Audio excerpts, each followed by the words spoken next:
सभी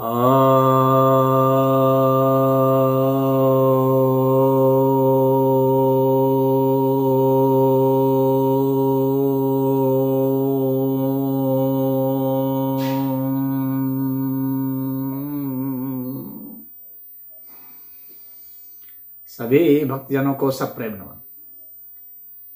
भक्तों, आपकी एक जिज्ञासा आई है कि क्या धर्म और विज्ञान मानवीय खोज है? क्योंकि किसी भी जानवर पक्षी को धार्मिक कर्म करते नहीं देखा गया, न ही किसी जानवर पक्षी को कोई वैज्ञानिक आविष्कार करते देखा गया।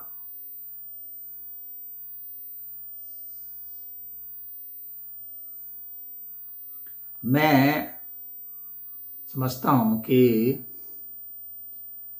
इस तरह की बातें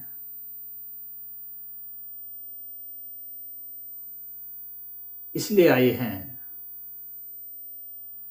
क्योंकि क्या धर्म है और क्या विज्ञान है, इसकी गहन पड़ताल नहीं की गई है। यह बहुत छिछले स्तर पर धर्म और विज्ञान को समझना है।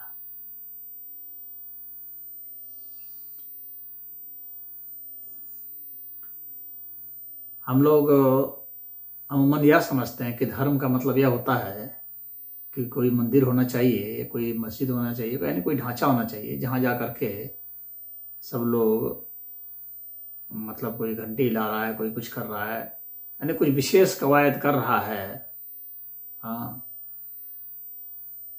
तो माना जाएगा कि वह धार्मिक कर्म कर रहा है। लेकिन यह धर्म की परिभाषा कम से कम सनातन धर्म में, अन्य में तो खैर है, मान लीजिए कि एक विशेष कोई ढांचा बना खड़ा कर दिया, एक विशेष तरह की कोई प्रार्थना कर ली और वहाँ शुरू कर दिए गाना गाना या ऊपर नीचे करना, जो भी करते हैं, तो सोचते हैं बस ये जो है यह एक धार्मिक कृत्य है, और एक कल्पना कर लिए कि कहीं कोई अलग से भगवान देवता है जो कि हम लोगों को कुछ दे सकता है या देता है या ले सकता है या लेता है, तो उसी को प्रसन्न हम लोग करेंगे या नाराज होने से हम लोग बचाएंगे। और इस तरह की गतिविधि पशुओं में नहीं देखी जाती है। तो कितने लोग कहते हैं पशु लोग धार्मिक नहीं होते हैं, लेकिन सनातन धर्म की परिभाषा विलक्षण है, अलग है। सनातन धर्म किसको कहता है? जिस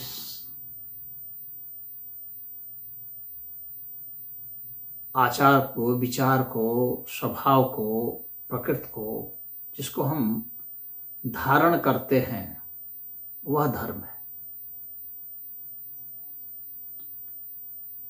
यानी जैसे कि हमारे शरीर में पानी धारण किया हुआ है तो यह धर्म है, हमने अग्नि धारण किया हुआ है तो यह धर्म है। हमारे शरीर में अग्नि है, हमने धारण किया हुआ है, धर्म है। तो हम लोगों ने जिस चीज को, पृथ्वी को धारण किया हुआ है, वायु तत्व को धारण किया हुआ है, ये सब धर्म है। वायु के भी धर्म है, पृथ्वी के भी धर्म है, जल के भी धर्म है, अग्नि के भी धर्म है, स्पेस का भी धर्म है। तो यह जो है यह धर्म है।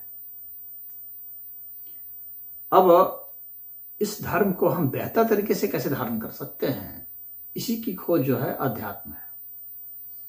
यानी हवा तो हमने धारण कर रखा है, लेकिन इस हवा को हम बेहतर तरीके से कैसे धारण कर लें।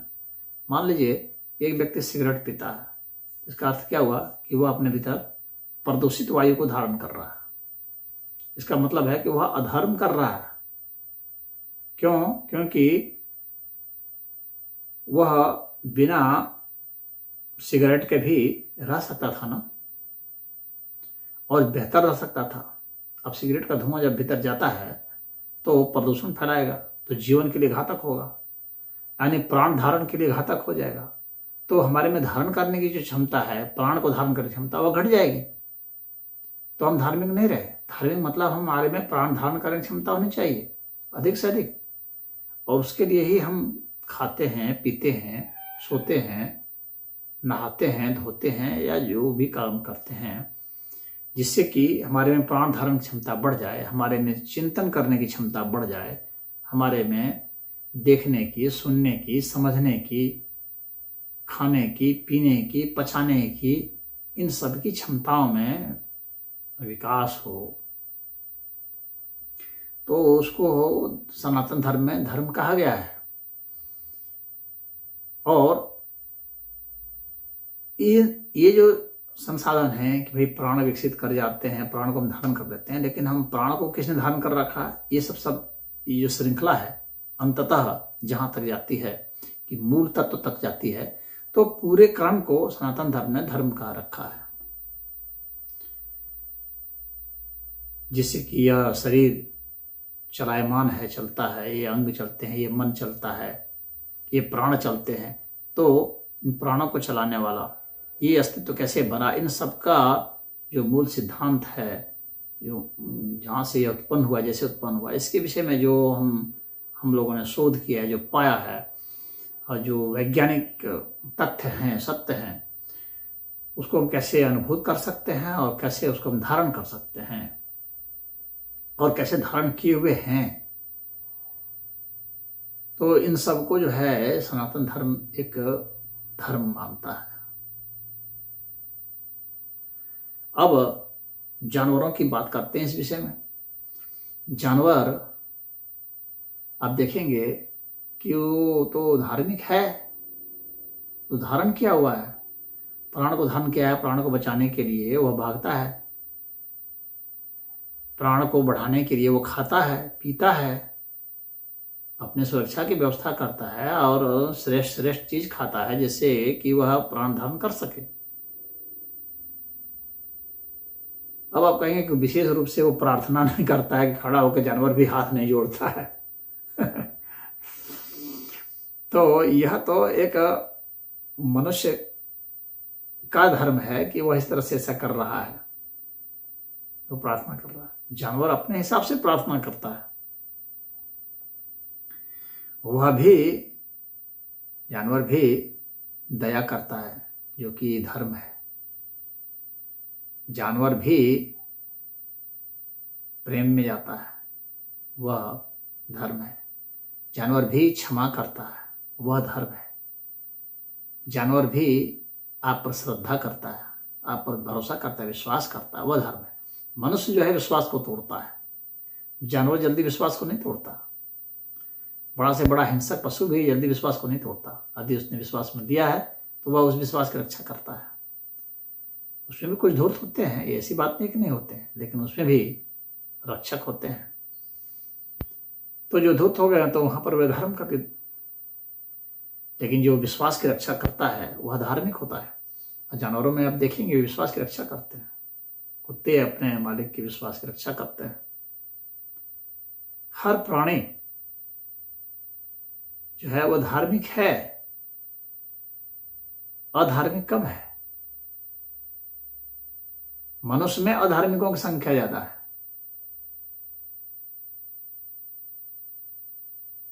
मनुष्य से जितने भी जानवर हैं वे सब और ज्यादा धार्मिक है। मनुष्य को मैं कम धार्मिक पाता हूं, अन्य जानवरों को, पशुओं को, पक्षियों को मैं ज्यादा धार्मिक पाता हूं, क्योंकि वे विश्वास की, श्रद्धा की, सत्य की, भरोसे की रक्षा करते हैं। वे क्षमाशील भी होते हैं, सहयोगी भी होते हैं,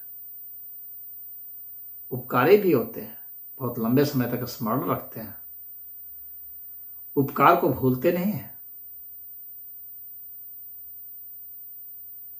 तो मैं यह नहीं कह सकता कि वे धार्मिक नहीं है, वे धार्मिक हैं, निश्चित हैं। अब आते हैं विज्ञान पर। जो आपने पूछा है कि ये मनुष्य ही वैज्ञानिक होते हैं क्योंकि मनुष्य ने मोबाइल बना दिया है, टेलीविजन बना दिया है, कार बना दी है, ट्रेन बना दिया, हवाई जहाज बना दिया, रॉकेट बना दिया, बम बना दिया है। तो कई तरह के आविष्कार इन लोगों ने कर दिए, इसलिए यही वैज्ञानिक होते हैं। इसलिए विज्ञान के विषय में इन्हीं को पता है। जब ये सारी चीजें नहीं थी तो क्या मनुष्य जिंदा नहीं था?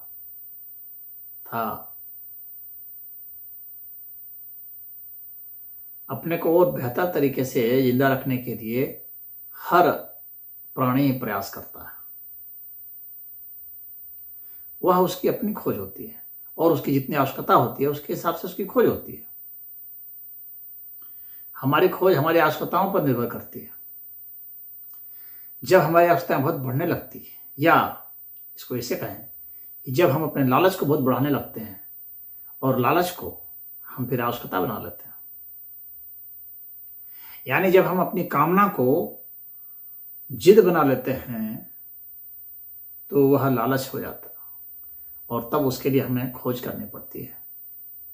तब हमारी धूर्त बुद्धि चलती है, क्योंकि हम संतुष्ट तो होते नहीं। संतोष जो है धर्म का गुण है, लेकिन हम संतुष्ट नहीं हो सकते हैं, असंतुष्ट होते हैं।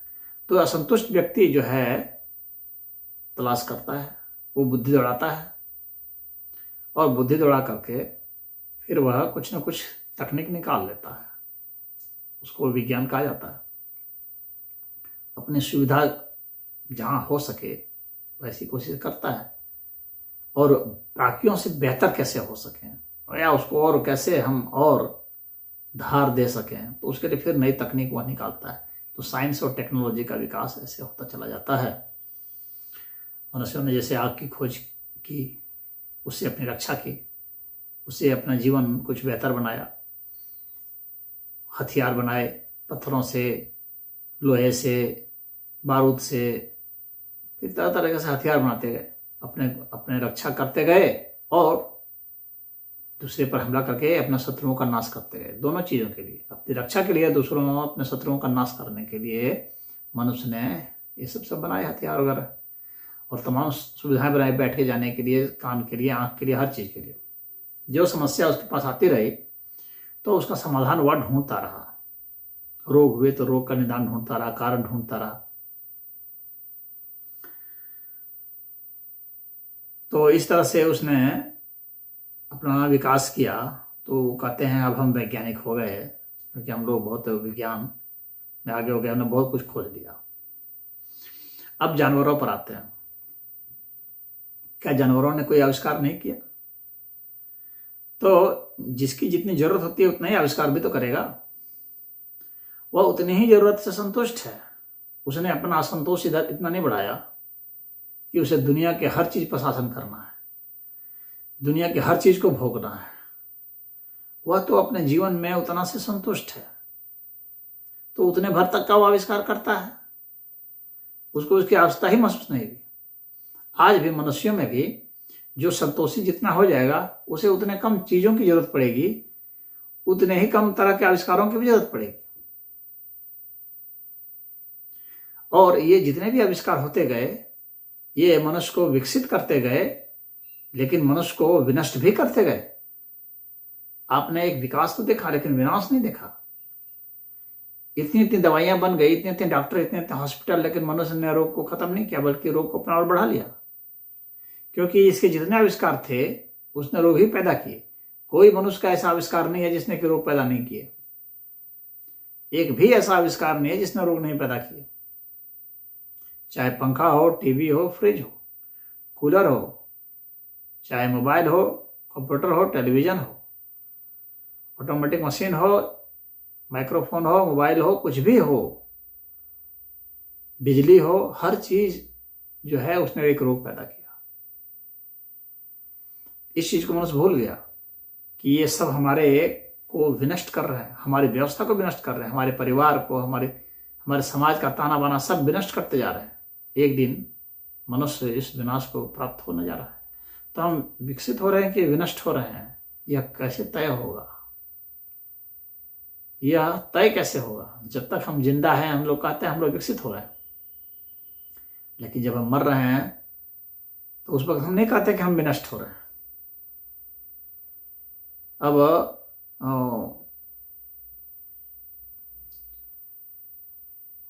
बहुत सारे वायरस आ गए जो हम लोगों ने लेबोरेटरी में बनाए थे।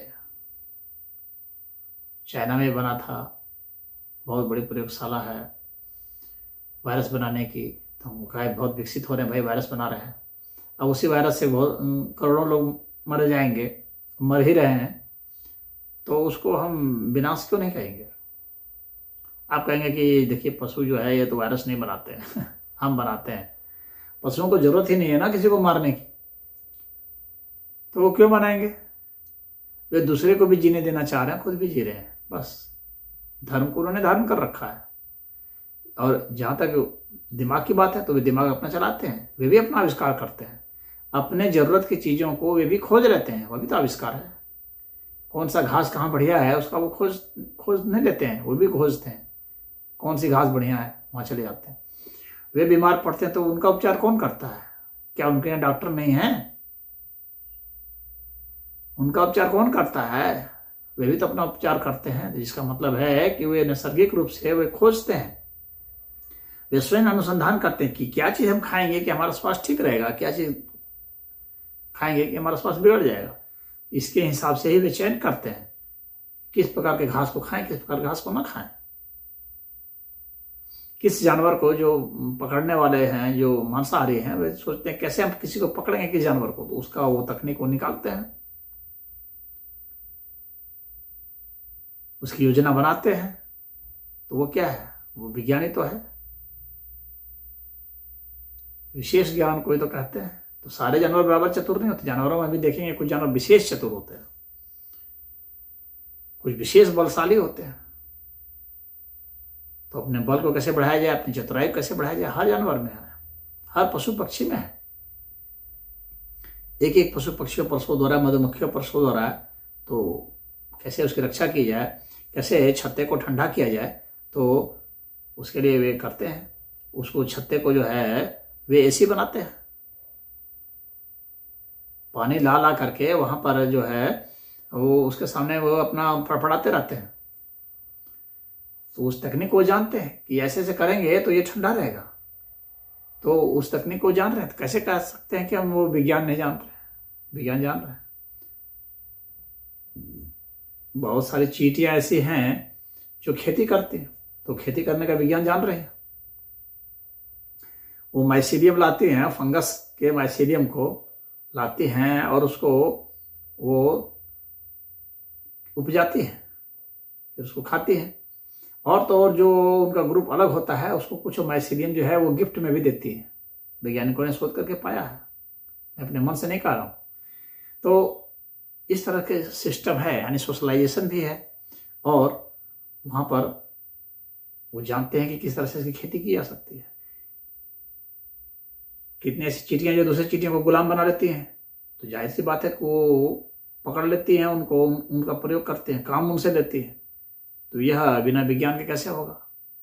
उस पर हमला करना है, उसको प्रयोग करना है, उसको लाना है, उसे काम लेना है, ये विज्ञान तो है। ये उनकी इकोनॉमी है, ये उनका साइंस है कि उसके जरिए जो है वो काम करा सकते हैं, अधिक से अधिक काम कराते हैं। वे भी अपना घर बनाते हैं। पाया पक्षी कितना बढ़िया घर बनाती है, तो बिना नॉलेज के घर कैसे बनाएगी? विज्ञान के वो अपना कैसे वो घोंसला बनाएगी? कठफोड़वा है, अपना घोंसला कितना बढ़िया से बना लेता है, कैसे बनाता है? और सारे कठफोड़वे एक जैसा नहीं बनाते हैं, सबकी तकनीक अलग होती है। तो वे सीखते हैं, वे भी अपनी बुद्धि लगाते हैं, तो उनके पास भी सूंघने की, समझने की, हर चीज की तकनीक है उनके पास। तो वे अपनी तकनीक का अपने लिए प्रयोग करते हैं। अब कोई सामान ही बनाना पड़े तो ऐसा भी देखा गया है कि सामान भी वे कुछ बना लेते हैं, वे भी हथियार कुछ बना लेते हैं। चिंपांजियों पर, वनमानुषों पर प्रयोग किया गया तो देखा गया कि वे अपना उस तरह के कुछ उपकरण के रूप में प्रयोग कर लेते हैं। वे भी डंडा के रूप में प्रयोग कर लेते हैं जिससे कि हमला कर सके। तो ऐसी बात नहीं है कि कोई ऐसी है प्राणी विज्ञान विहीन है। विज्ञान विहीन कोई प्राणी नहीं है इस धरती पर। हम बहुत बड़ा विज्ञान करते हैं, लेकिन देखिए वायरस का विज्ञान कैसा है कि वायरस को हम कहाँ नियंत्रित कर पा रहे हैं। बैक्टीरिया का विज्ञान कैसा है, बैक्टीरिया अपने को बदल लेता है। आपके जितने भी जो एंटीबायोटिक बनते हैं उन सबको मात कर देता है। तो उसमें अपने अपने अपने जीन को बदलने की टेक्नोलॉजी है, तभी तो ऐसा वो कर पा रहा है। मच्छर को मारते मारते इंसान परेशान हो गया, अंत में हार गया, क्योंकि मच्छर जो है अपने को बदल लेता है, अपने जीन को बदल दे रहा है। तो वो तो उस स्तर पर काम कर रहे हैं, अपने जीन को बदल दे रहे हैं। अभी तो आदमी अपना जीन बदलना सीखा भी नहीं है। तो हम ये कैसे कह सकते हैं कि उसके पास जो है तकनीक नहीं है, ज्ञान विज्ञान नहीं है? उसके पास है, वो क्षमताएं हैं, वो प्राकृतिक रूप से वो क्षमताएं हासिल किया हुआ है। वहां पर उसकी सोच भी जाती है। हम ये सोचते हैं कि विज्ञान का मतलब सिर्फ होता है जब हम अपना खाली माइंड लगाएंगे, नहीं।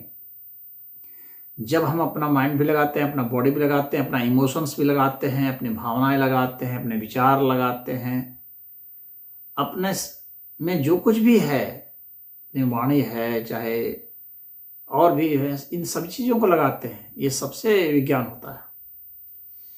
तो वे सभी करते हैं। चूहे भी अपना घर बनाते हैं, चूहे भी सब कुछ करते हैं। कितने टेक्निक से बनाते हैं अपने घर को कि आप एक तरफ से पानी डालेंगे दूसरी तरफ से भाग जाएगा। तो उसने अपना दिमाग लगाया ना कि इधर से कोई प्रवेश करेगा तो मैं इधर से भागूंगा, इधर से कोई ब्लॉक करेगा तो इधर से भागूंगा। तो ये बिना टेक्नोलॉजी के कैसे हो सकता है? उसमें टेक्नोलॉजिकल नॉलेज है, तभी तो वो इतने तरह के बिल बनाया है। और बिल में जो है आपके आपके अनाज को चुरा चुरा कर रखता है। आपके अनाज को वो ले आता है, आप उसका कुछ नहीं बिगाड़ पाते, वो अपने भीतर घुसा देता है, अपने बिल में रखता है और उसको खाता है और उसमें मोटा होता रहता है। एक तरफ से अगर आप बिल बंद करेंगे दूसरे से भाग जाएगा, दूसरे बंद करेंगे तीसरे से भाग जाएगा, 20 बिल बना के रखता है। तो उसके पास टेक्निक है, उसके पास तो बिल्कुल नॉलेज है। आप बढ़िया से बढ़िया घर बनाते हैं, फिर भी दिमाग कैसे वहां पहुंच जाता है? कहां से रास्ता तलाश देता है कि आपके बढ़िया से बढ़िया चीज को भी वह चट कर जाता है? वो रास्ता ढूंढ लेता है।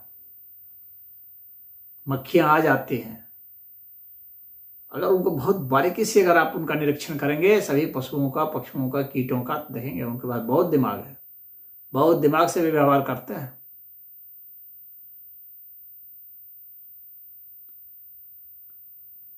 आप बारीकी से निरीक्षण नहीं कर रहे हैं, इसीलिए इस तरह की बातें आ रही हैं कि उनके पास कोई वैज्ञानिक समझ नहीं है। उनके पास बहुत वैज्ञानिक समझ है। जब सुनामी आई थी तो वे भाग गए थे वहां से। एक मनुष्य था जो फंस गया था सुनामी में, बाकी सारे जानवर भाग गए थे। तो उनके पास वो सेंस है, परसेप्शन है, बचने का तरीका भी उनको पता है कि डेंजर आने वाला है, भागो। तो उनके पास तो वो साइंस है, तभी तो वे भागे, बचे। तो हर प्राणी के पास वो विज्ञान की समझ है, सिर्फ मनुष्य के पास नहीं है। यह मनुष्य का झूठा अहंकार है। वो सोचता है कि मैं इसके बल पर जो है बाकियों से श्रेष्ठ कहलाऊं, मैंने जहाज बना दिया इसलिए मैं श्रेष्ठ हो गया, मैं ही एक वैज्ञानिक हूं। और जो जहाज नहीं बना रहे हैं वो वैज्ञानिक नहीं है। अरे आपको उड़ने की जरूरत थी इसलिए कि आप भी वैज्ञानिक है, उसे जरूरत नहीं है, वो उतने में संतुष्ट है। तो जो जहाज पर नहीं उड़ते हैं, क्या वे आदमी नहीं है? सारे आदमी क्या जहाज पर उड़ते हैं? जब जहाज नहीं बने थे तो क्या मनुष्य नहीं जी रहा था? जो प्राणी नहीं उड़ते हैं तो क्या वे नहीं जीते हैं? वे भी उतना ही संतोषपूर्वक जीते हैं। उड़ने से ही कोई महान थोड़ी हो जाता है। पक्षी भी तो उड़ते ही हैं, तितलियां भी तो उड़ती ही है। तो सारे प्राणी जो हैं वो अपना बुद्धि लगाते हैं अपनी तरफ से और अपना विकास कर रहे हैं बुद्धि लगा लगा करके। और उनके पास भी विज्ञान है। वे अपने घोंसले, चाहे अपना छत्ता, अपना बिल, जो भी है वो लगा रहे हैं। कैसे सुरक्षित रखें, कैसे खाएं, कैसे पिएं, वो हर चीज़ जानते हैं। और वे मनुष्यों से ज़्यादा संतुष्ट हैं, मनुष्यों से भी ज़्यादा संतोषी है।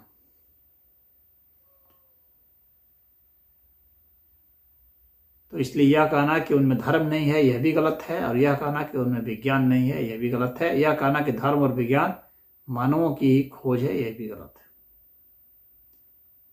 धर्म और विज्ञान की मानवों से अभिव्यक्ति हुई है, मानवों के लिए हुई है। उन लोगों ने भी अपनी अभिव्यक्तियां की हैं, धर्म की भी और विज्ञान की भी। हरि ओम।